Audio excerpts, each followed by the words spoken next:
ఒక్కసారి కొమ్మూరి గోల్డ్ కి కాల్ చేయండి. తాకట్లో ఉన్న మీ బంగారాన్ని విడిపించి మార్కెట్ ప్రైస్ కి వాళ్ళు కొనుక్కుని మిగతా డబ్బులు మీకు ఇచ్చేస్తారు. నమస్తే, వెల్కమ్ టు అవర్ ఛానల్. ప్రస్తుతం మనతో పాటు ఉన్నారు ప్రముఖ న్యాయవాది సాయి కృష్ణ ఆజాద్ గారు. సార్ తో మాట్లాడి ఈ రోజు మరికొన్ని అప్డేట్స్ అడిగి తెలుసుకుందాం. నమస్తే సార్. నమస్తే అమ్మా.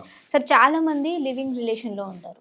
సో ఫర్ ఇన్ కేస్ వాళ్ళకి ప్రెగ్నెన్సీ వచ్చినప్పుడు ఆ బిడ్డలకి ఏదన్నా న్యాయం చేయాలి అని అంటే, ఎందుకంటే వీళ్ళు సర్టిఫికేట్ గా ఏది ఉండదు, బట్ వాళ్ళకి ఏమన్నా ఇద్దరు తరపు నుంచి ఏమన్నా న్యాయం కావాలి అని అంటే ఏ విధంగా ఉంటుందంటారు?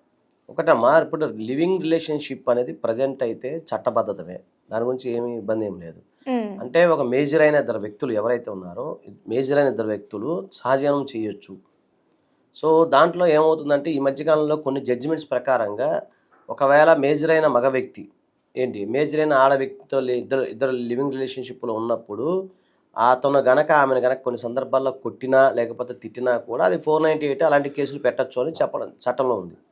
అలాగే ఆమె కొన్ని సందర్భాల్లో మెయింటెనెన్స్ కూడా పొందే అవకాశం ఉంటుంది. డొమెస్టిక్ వైలెన్స్కి ఏదైతే ఉందో, డొమెస్టిక్ వైలెన్స్ ఉంది, గృహహింస నిరోధక చట్టం, దాంట్లో కూడా ఇతన్ని తీసుకురావచ్చు, ఇతని పైన కేసు పెట్టచ్చు అనే విషయం ఉంది. ఇక్కడ యాక్చువల్గా మనం లివింగ్ రిలేషన్షిప్ అనేది Khushbu versus win of India కేసులో చెప్పడం జరిగింది ఆనరబుల్ సుప్రీంకోర్టు వారు. అంతకుముందు లివింగ్ రిలేషన్షిప్ పదం అనేది లేదు.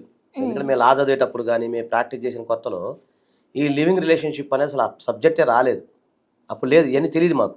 ఓపెన్ చెప్తాను, ఈ మధ్యకాలం 10 yearsలోనే దీని యొక్క పదం వినపడతా ఉంది. కానీ అప్పట్లోనే మన చట్టంలో మామూలుగా హిందూ అడాప్షన్ మెయింటెనెన్స్ యాక్ట్ కానీ, హిందూ సక్సెషన్ యాక్ట్ కానీ, ఈ యాక్ట్లో హిందూ మ్యారేజ్ యాక్ట్లో కానీ వీటన్నిటిలో కూడా లెజిటిమేట్ ఇలిజిటిమేట్ చైల్డ్ గురించి చెప్పడం జరిగింది అనమాట. అంటే ఒక వ్యక్తి అంటే అక్రమ సంబంధమా సక్రమ సంబంధమా అనేది మనం చెప్పుకుంటాం. అంటే ఒక వ్యక్తి ఇలిజిమేట్ గా పుట్టాడు అంటే మామూలుగా అసలు ఏం లేదండి, పెళ్లి అంటే ఏంటంటే ఒక సక్రమ సంబంధాన్ని పెళ్లి అంటాం.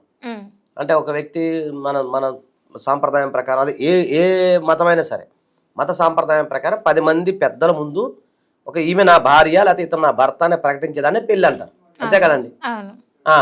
ఇందులో ఏంటి, అలా కాకుండా లివింగ్ రిలేషన్షిప్ లో ఇవన్నీ జరగవు, తతంగాలు జరగవు. మన మతాచారాల ప్రకారం తతంగాలు ఏమి ఉండవు, ఇద్దరు కలిసి ఉంటారు, విడిపోతారు, అంతవరకు. అప్పుడు కూడా ఈ యొక్క జడ్జిమెంట్ రాక మునుపు కూడా అక్రమ సంతానం సక్రమ సంతానం అనేది ఎక్కడా లేదు, మామూలు చెప్పుకోవడానికి ఉంటుంది. సో అంటే భార్య బతికున్నా కానీ భారతదేశంలో ఇంకో వివాహం చేసుకుంటే అప్పుడు పుట్టిన పిల్లలు ఎవరైతే ఉన్నారో వాళ్ళని అక్రమ సంతానంగా మాట్లాడేవాళ్ళు. సో అంటే ఏంటి, ఇక్కడ ఎవరైనా సరే ఒక పురుషుడికి గనక అక్రమంగాని సక్రమంగాని పుట్టినా కూడా ఆడు వారసుడు కానీ పరిగణించబడతారు, అది అమ్మాయినా అబ్బాయినా. మీకు ఈ మధ్యకాలంలో పుష్ప సినిమా ఉంది కదా, పుష్ప సినిమాలో ఆ హీరో గారు తండ్రి చెప్తారు కదా, ఇంకా అర్థమవుతుంది కదా, రిలేషన్షిప్ లాంటి రానివ్వరు, కొడతారు, తిడతారు కదా పుష్ప గారిని. కానీ వాళ్ళ ఆస్తికి అతను అక్రమ సంతానం అయినప్పటికి కూడా అతను ఇలా కొడుకుగానే భావించాలి.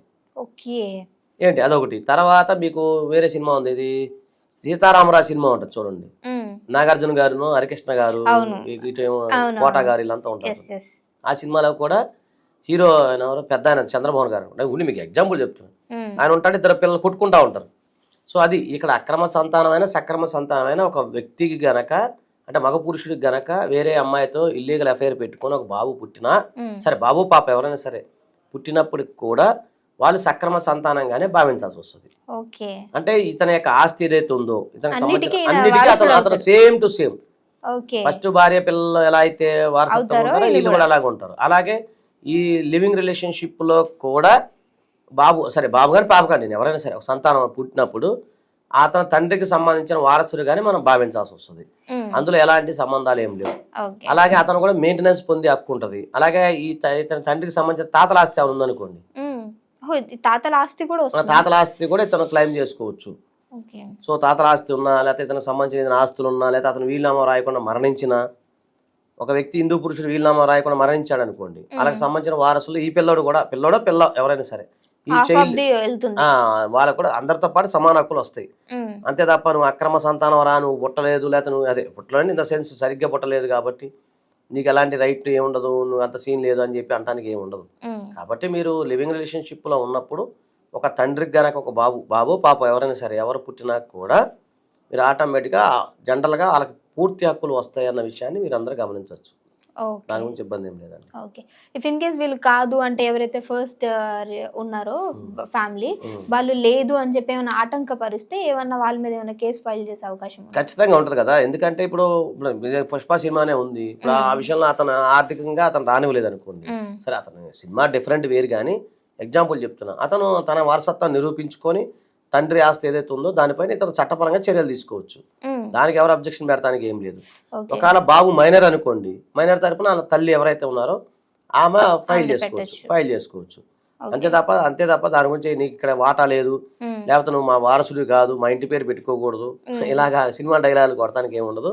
చట్టం వేరు, చట్టం ప్రకారం ఆ బాబు ఎవరైనా సరే, బాబైనా పాపైనా ఎవరైనా సరే డెఫినెట్గా వెళ్ళచ్చు. కాబట్టి మీరు లివింగ్ రిలేషన్షిప్ లో ఉన్నా లేదు అక్రమంగా పుట్టినా ఇవన్నీ కూడా మీ దగ్గర ఎవిడెన్స్ కనుక, పూర్తి ఎవిడెన్స్ కనుక ఉన్నట్లయితే అలాగా మనం దానికి వెళ్ళి ప్రొసీడ్ అవ్వచ్చు. Okay, thank you sir. Thank you.